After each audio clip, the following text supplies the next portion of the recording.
Morning, everyone. Let's just take a moment and be still.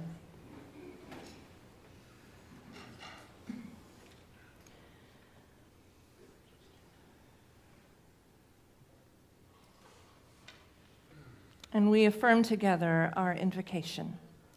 There is only one presence and one power in my life and in the universe, God, the good, omnipotent. Let's affirm that again. There is only one presence and one power in my life and in the universe, God, the good, omnipotent. And so it is. Amen. Welcome all of you, and if you're joining us on live stream today, we are so grateful that you're with us. Please know that this is a place of affirmation, is a place in which we affirm you indeed as the child of God that you are, the beloved child of God. And please know, if you're here in the room or watching on live stream, that no matter who you are, no matter your spiritual path, your journey, you are welcome always here with us. So let's stand and sing.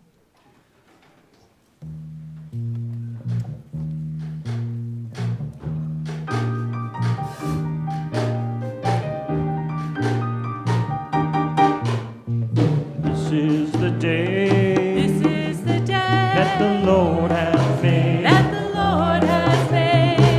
us rejoice.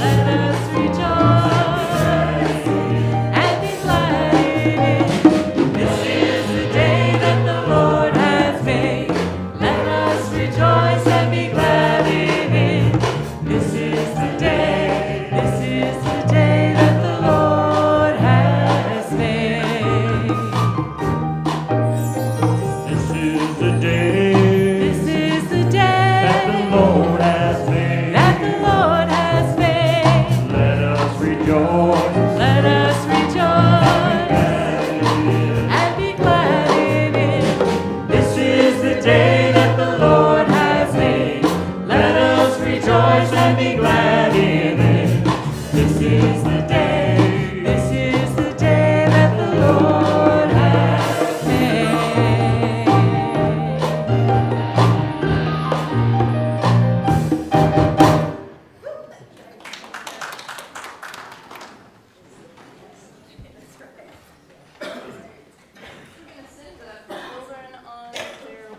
this morning.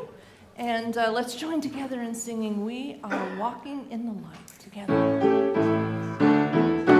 We are walking in the light, in the light, in the light. We are walking in the light, in the light of God. In the light, in the light, in the light, in the light, in the light, in the light, in the light of God. Oh, my good is everywhere, everywhere, everywhere. Oh, my good is everywhere, manifesting now. Over here, over there, within, without, everywhere. Thank you, God, for my good, manifesting now.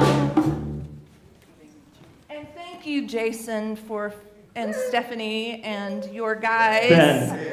Ben, and Don, and Tom. Also, Nina's getting a much-needed day off, but we are so blessed that all of you are here. Thank you.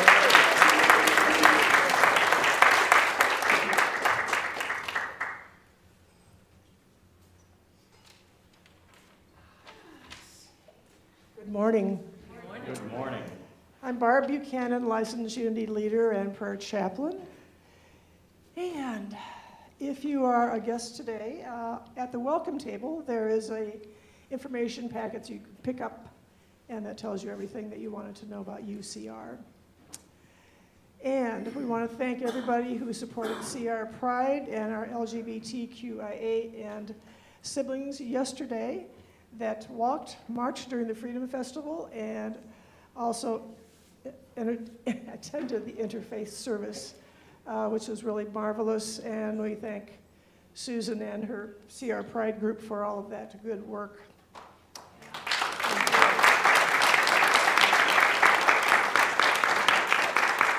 I just want to add, sorry, Barb, that CR Pride won an award for having the most people walk with them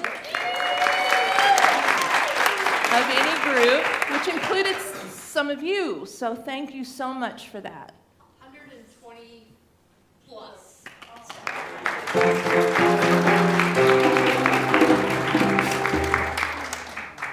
Indeed.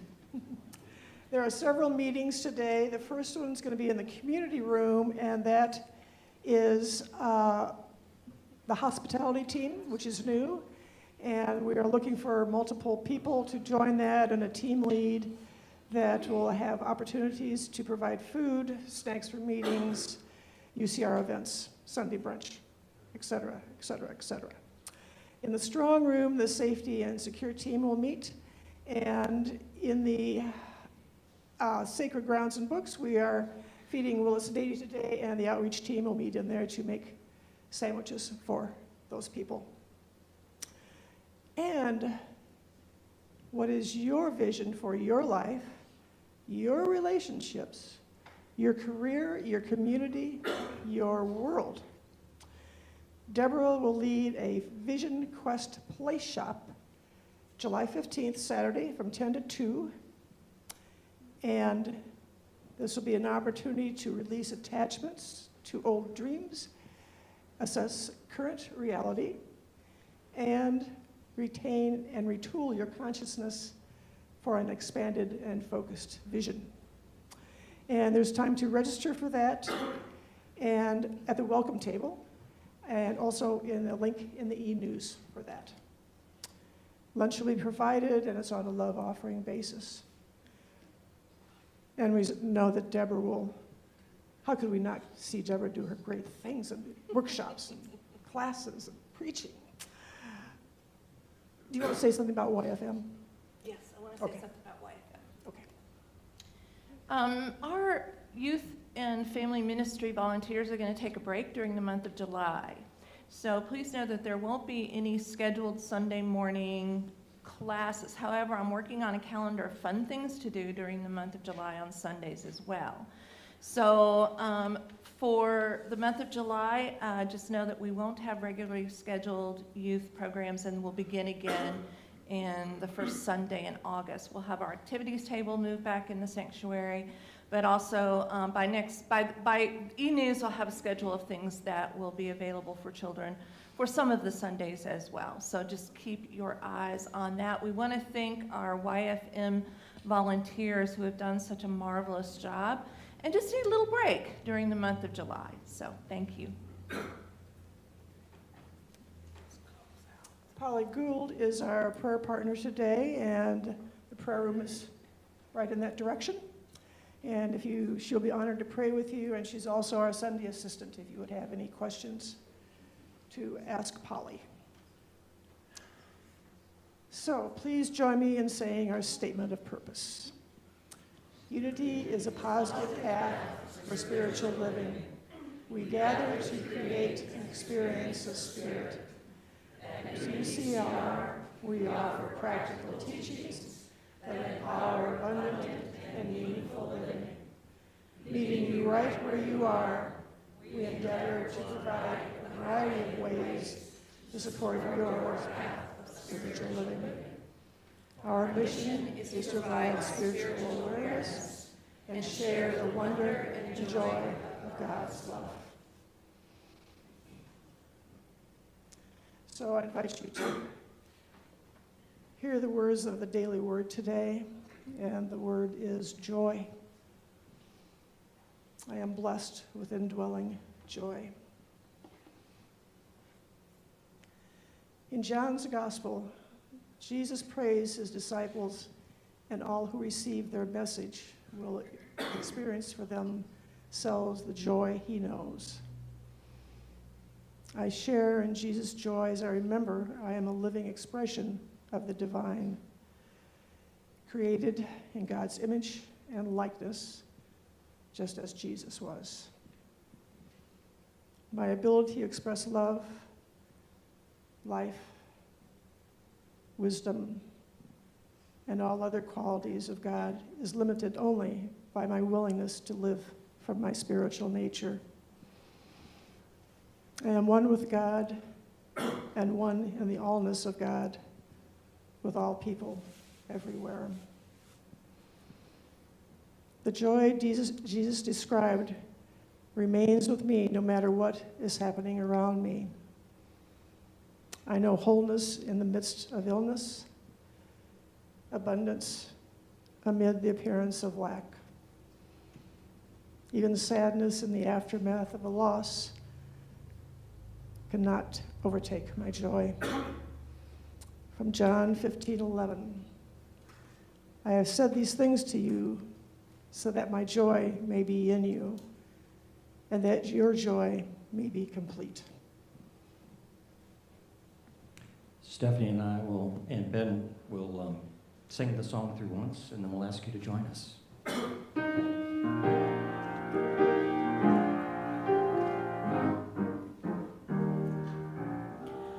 Lord, listen to your children pray. Lord, send your spirit in this place. Lord, listen to your children pray. Send us love, send us power, send us grace. Please join us. Lord, listen to your children pray. Lord, send your spirit in this place. Lord, listen to your children pray. Send us love, send us power, send us grace. A cappella. Lord, listen to your children pray. Lord, send your spirit in this place. Lord, listen to your children pray. Send us love, send us power, send us grace.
Indeed.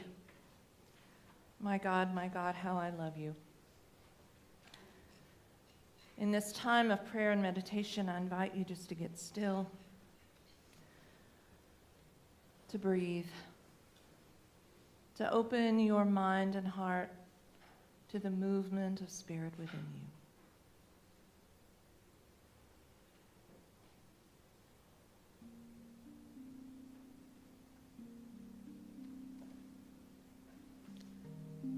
Today's daily word is, I am blessed with indwelling joy.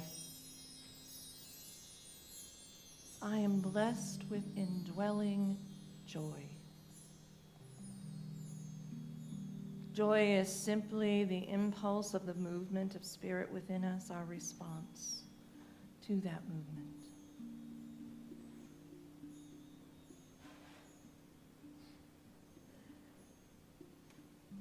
And in this moment, as we open our being to the movement of Spirit within us, as we feel that sense of joy, we allow the fullness of that joy to move from the top of our head to the soles of our feet, bringing with it peace, a sense of oneness and unity.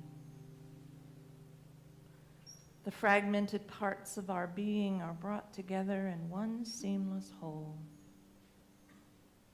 As Scripture reminds us, we are every whit whole: mind, body, emotions.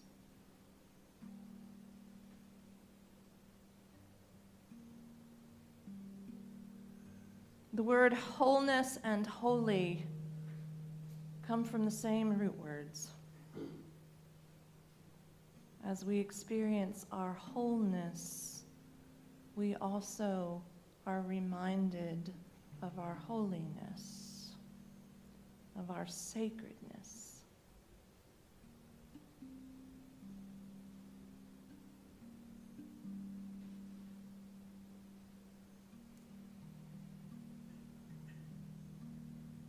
We are holy, sacred, divine.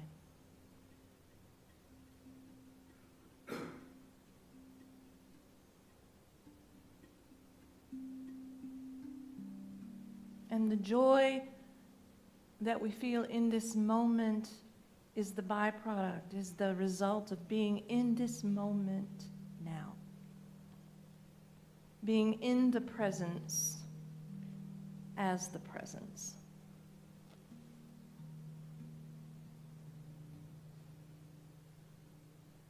So as we rest now in silence and in quietness, be still and know. Be still and know. Be still and know.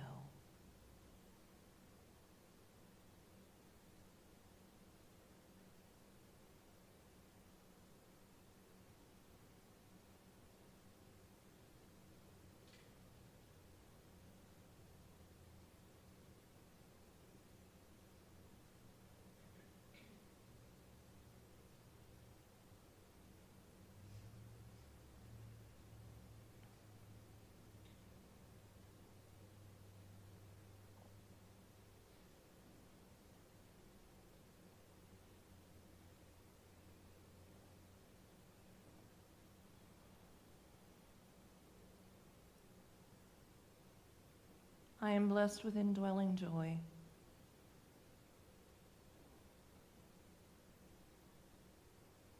You are not only blessed, but you are the essence of joy itself. And there is a spiritual effervescence that flows through you, in you, as you.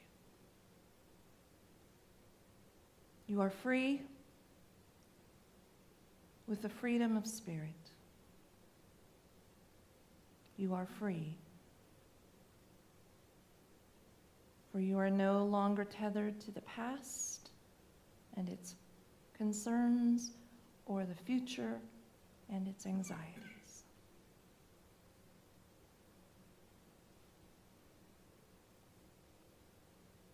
And indeed, that is the meaning of joy.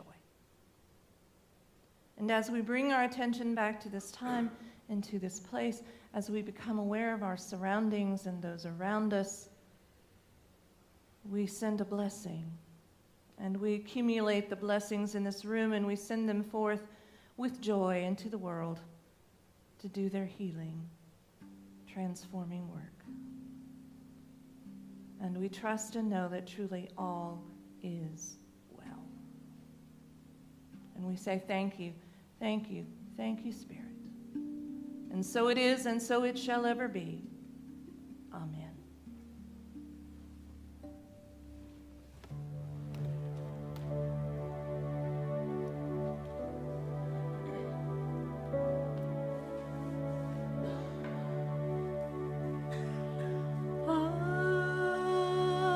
Ah, my dear one, beloved of my heart. Ah, my dear one, beloved of my heart.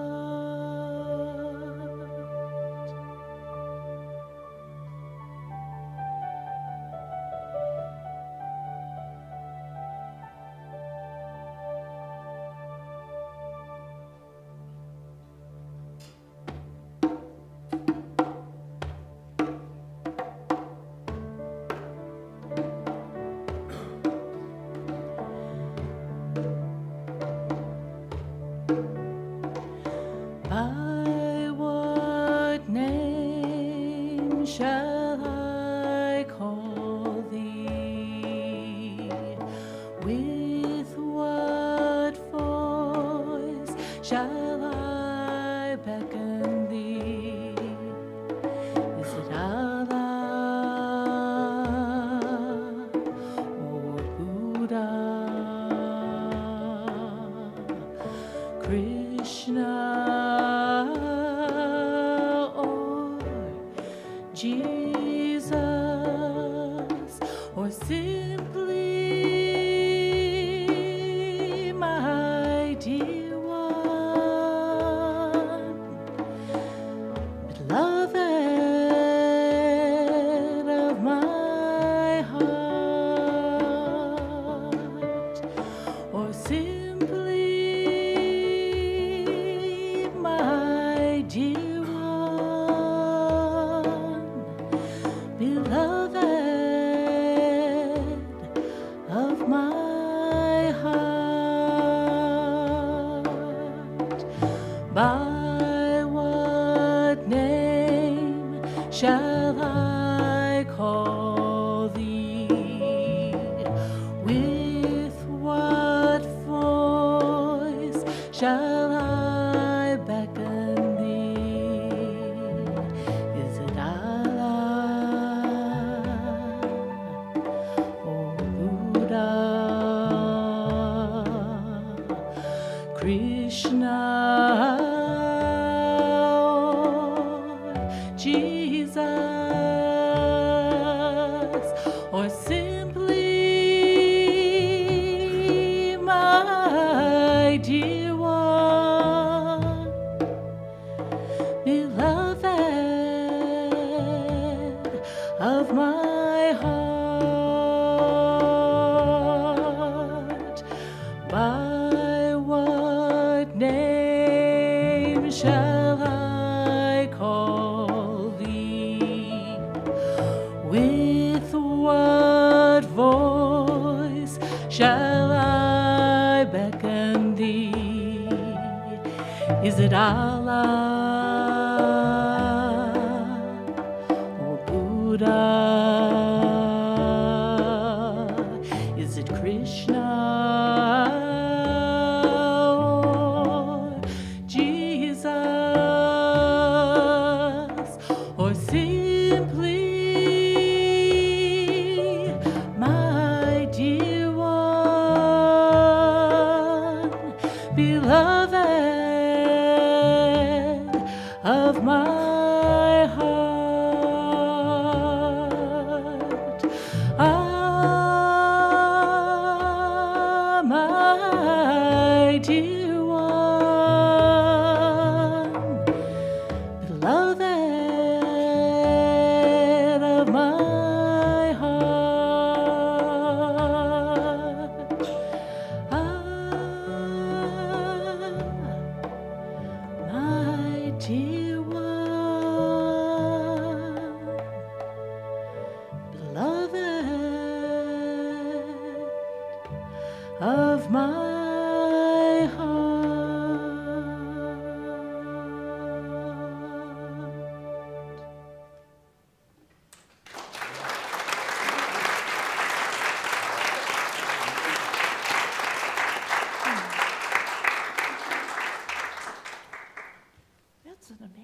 song. Thank you.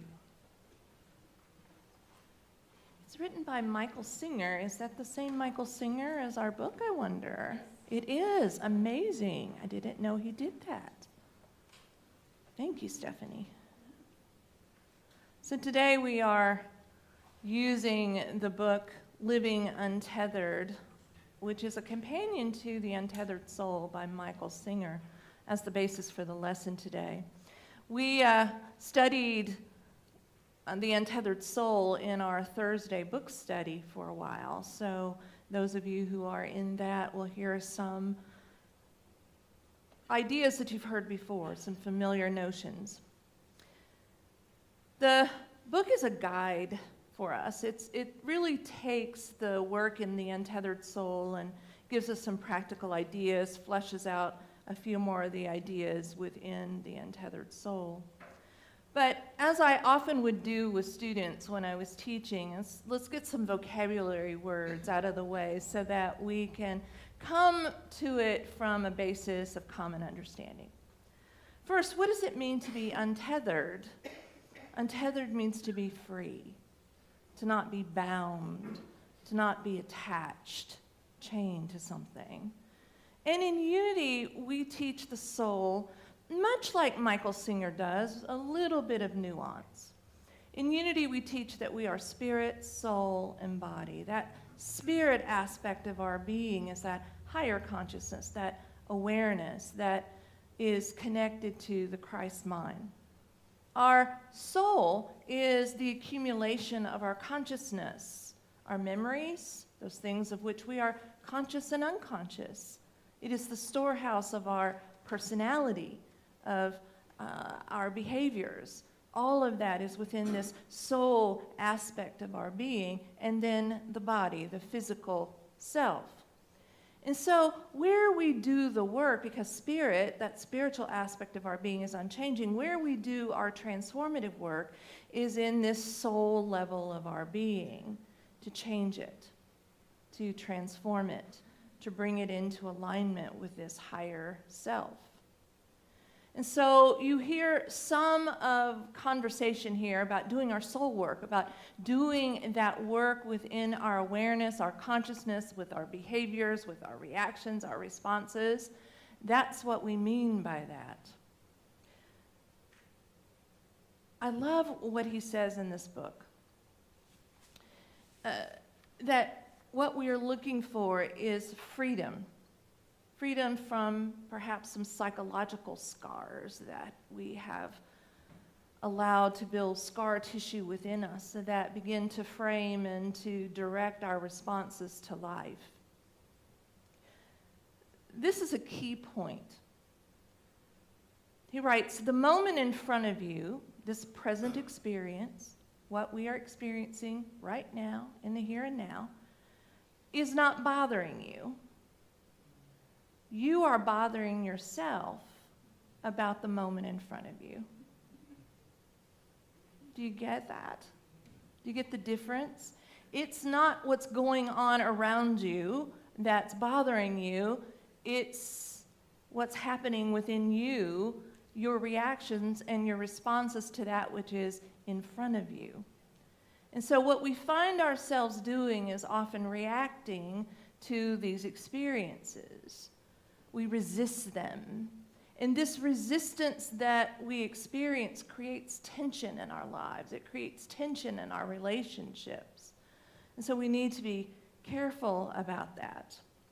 But we also need to be careful about taking this idea of accepting whatever's in front of us too far, because that leads us into a place of putting ourselves into some scary times in our lives, some scary situations. But even in those moments, we can control, we can create a different set of responses in that moment that will begin to change those experiences that are right in front of us. So resistance to these experiences creates tension and anxiety, and he writes, it tethers us. It creates burden in our lives. Jesus talked about this in the Sermon on the Mount in Matthew 5. He said, Do not resist, turn the other cheek. And I gave a lesson about that not too terribly long ago, that Jesus isn't talking about being a doormat. He's talking about choosing a different solution, a creative solution, a creative response. And that's what Singer is speaking to as well. And we see this throughout the history of the world, particularly in some very transformational movements.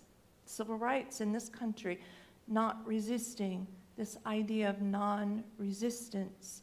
It is a creative solution, and that solution comes from our true nature. Singer writes that there are three great distractors for us: the outer world, our thoughts, and our emotions. And these things pull us from our center at times. The outer world pulls us into fear, anxiety, worry. Our thoughts that take those perceptions and begin to clothe them, and our emotions that result from those thoughts. He writes, what spiritual freedom is all about is when we're no longer distracted by any of those things, and our consciousness is no longer pulled into those objects. And in this way, we become fully conscious. Now, here's a thought experiment, and this truly is. Think about a blue elephant for a moment. Now, as you're thinking about the blue elephant, there is a part of your being that is aware that you are thinking of a blue elephant. You following me? And there is an aspect of your being that is aware that you are thinking of a blue elephant. Have you ever stood in front of two mirrors? I used to do that when I was a kid. My aunt had a house where you could close the door in the bathroom and there was a full-length mirror, and you could see an infinite regression. That's what that's called in the image. Well, your thoughts are like that. There's this infinite regression. You think there's a person that is watching the thinker think, and there's a consciousness that is watching the thinker think about the thought, and it's an infinite regression of consciousness.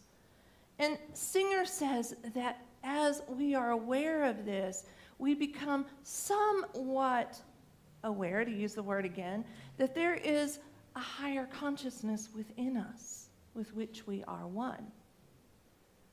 In Buddhism, there's this idea of the empty mind. You know, in our Western thought, there's something that's antithetical when or something that comes up in our consciousness that might reject that when we think about an empty mind. No, we should be thinking about things and planning and all those things that are important to us in this Western world. But those of you who meditate probably understand this. There is a resting in the void. There is an empty mind. You are beyond thought. You are beyond emotion. You are in that stream of pure awareness. And as our minds are empty, there's a sense of potentiality. Singer writes that we're not out here in the world. We are internal beings. That's where we live. That's our world. And our experiences of the world are directly related to what we have taken in as truth, the thoughts and beliefs that we have framed about that, and then projecting those on to other experiences. When consciousness is simply experiencing reality with no judgment or filters, we are truly in the present moment. And it is a gift when we are in that present moment. It's like watching a beautiful sunset. That's an example that he uses, I think, in both books. And then all of a sudden you realize that you have transcended this moment. You're no longer worried about plans and people and things. You're only experiencing the beauty of the sunset. You are in the presence. But we can get the gift of that present moment even in those times of stress, even in those moments of difficulty. by simply experiencing it, not resisting it, not reacting to it, and perhaps breathing through it. Truly, this moment of presence, when we are in this moment fully in this moment, transcending this physical world around us, transcending our own thoughts, transcending our emotions, we are truly in what Jesus called the kingdom of God. This presence in which we live and move and have our being. It is as if the fragmented parts of our being are knit together in a perfect whole. We accept what is in front of us in that moment. And that's what acceptance is, according to Singer. It is non-resistance. You know, what about past experiences? Well, so often we allow those events, particularly the negative and painful ones, to define us and to define the way that we relate to others in the world around us. We allow our memories to create what Singer calls life scripts for us. We decide how we'll respond to life, what we will do, what we'll accomplish, all based on our past experience and that scar tissue that may still be there within us. Singer shares, it is having the commitment to fully allow reality to pass directly into the highest parts of your being that will heal us. Acceptance will heal us. Now, Singer says we're not willfully forgetting life's experiences. We're not saying they didn't happen. We're not shoving them back down inside of us. We're not repressing them. We're simply no longer resisting or clinging to those experiences.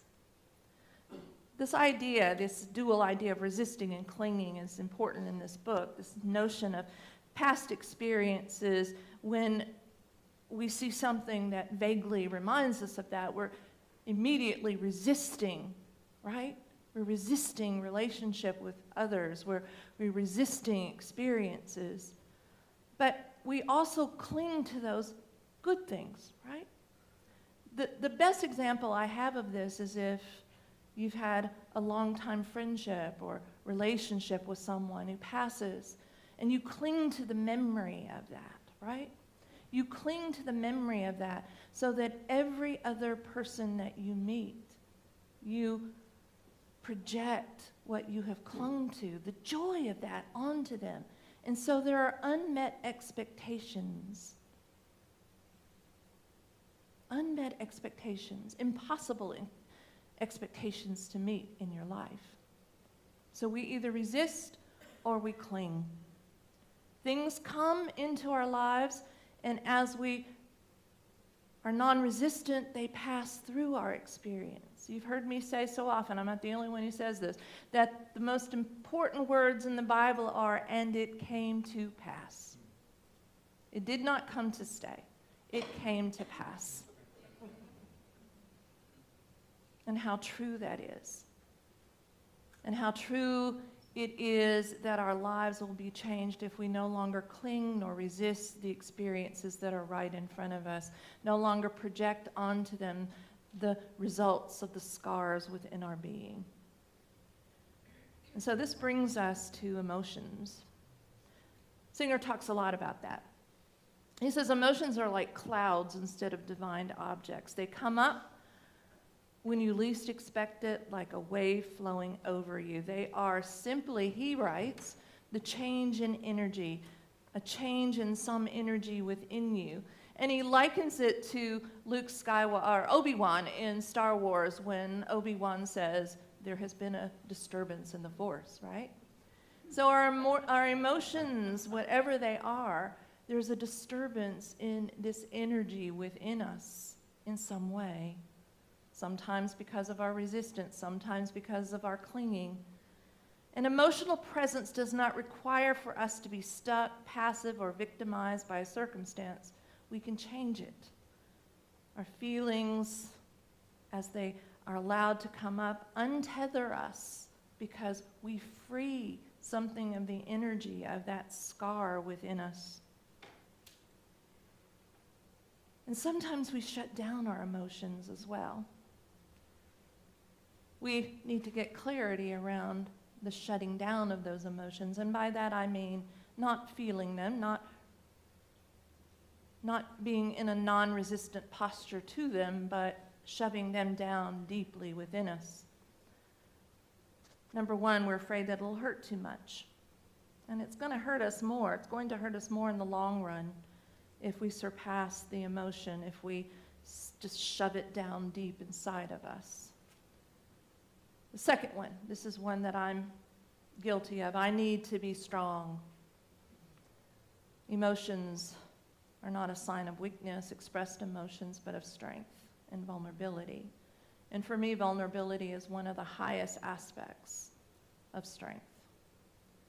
As we are open to the flow of our emotions, as we allow them to move through us, we experience a type of spiritual courage. A spiritual courage to accept that which is in front of us. A spiritual courage to no longer cling nor resist.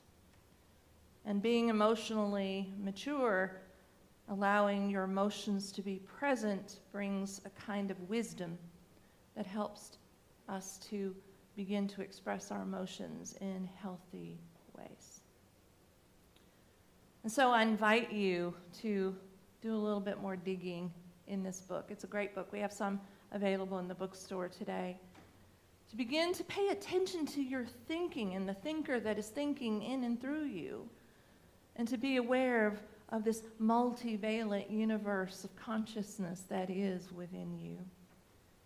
To begin to let your emotions just be, to let them come up within you to be healed, to be let go of, so that they no longer are the response to this deeper wounding that may be within you. And when you are in that place of absolute presence, presence, no longer clinging, no longer resistance, but accepting the moment as it is, your soul, your being is untethered, and you are free.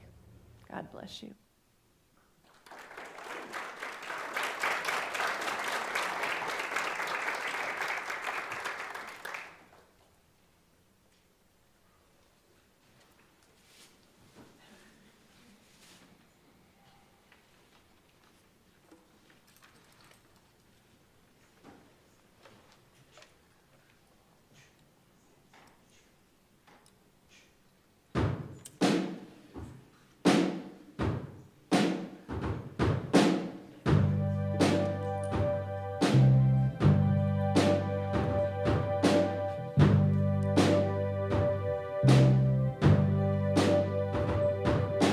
Walking down miles and miles,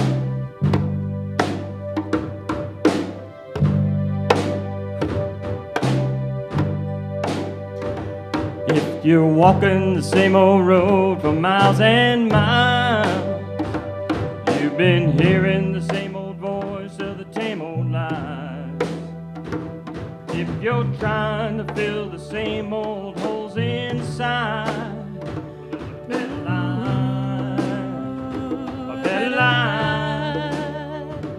you got pain, he's a pain taker. If you feel lost, he's a way maker. If you need freedom, saving, he's a prison shaking savior. If you got chains, he's a chain breaker.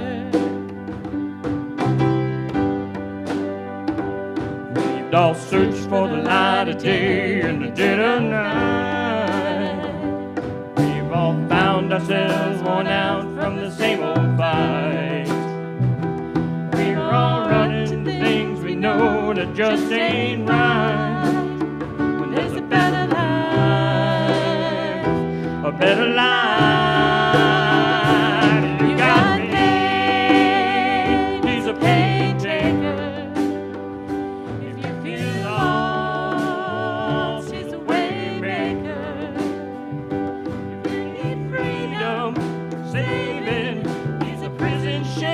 Savior, if you got shame.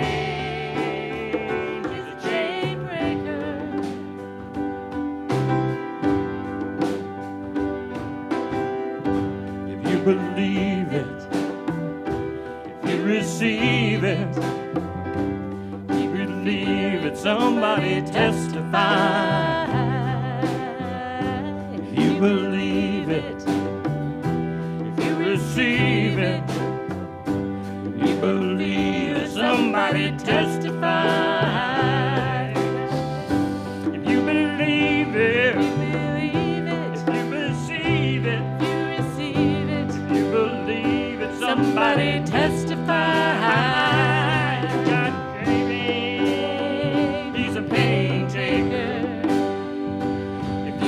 Lost, he's a way maker.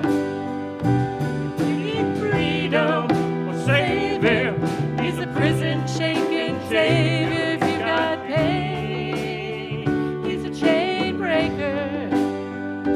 If you need freedom or savior, he's a prison shaking savior. If you got chains, he's a chain breaker.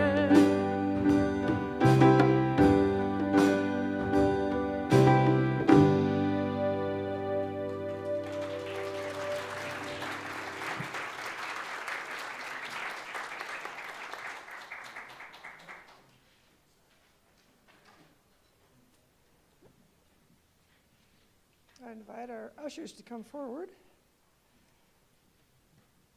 and me to grab my little piece of paper because I don't have this memorized. We bless these baskets and the abundance they will soon receive. We see them as symbols of the potential available to all of us. As we participate in this sacred act of giving and receiving, we give abundantly, we receive thankfully, and give again generously. Please join me in our offertory statement. Divine love, through me, blesses and multiplies all that I am, all that I give, and all that I receive. I am grateful.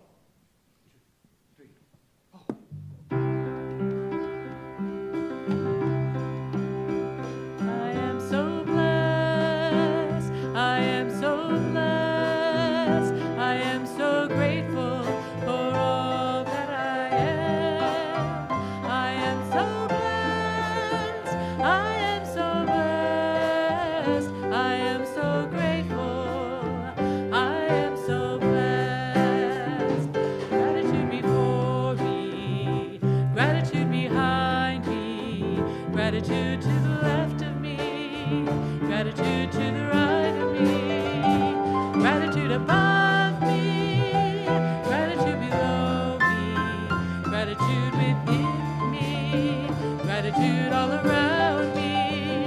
I am so blessed, I am so blessed, I am so grateful for all that I am.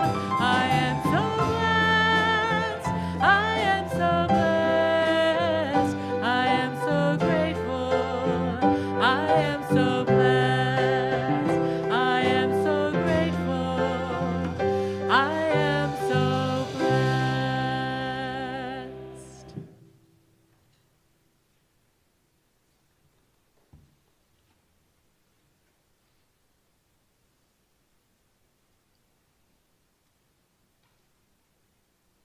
We take a moment to pray with and for all those who have asked us to do so.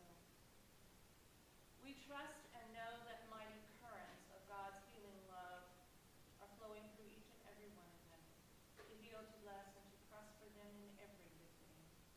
We release these prayer requests and these intentions, trusting and knowing truly that all is well. And we consecrate and dedicate these tithes, gifts, and these offerings to the will and the work and the way of the Christ, as it expresses through this ministry of joy, of love, and service. And so it is. Amen. Oh, sorry. I'm sure you heard me.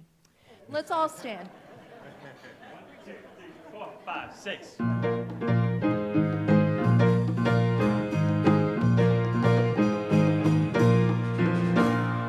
Let there be peace on earth and let it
light of God surrounds us. I am the light of God. The love of God enfolds us. I am the love of God. The power of God protects us. I am the power of God. The presence of God watches over us. I am the presence of God. Wherever I am, God is. God bless you all.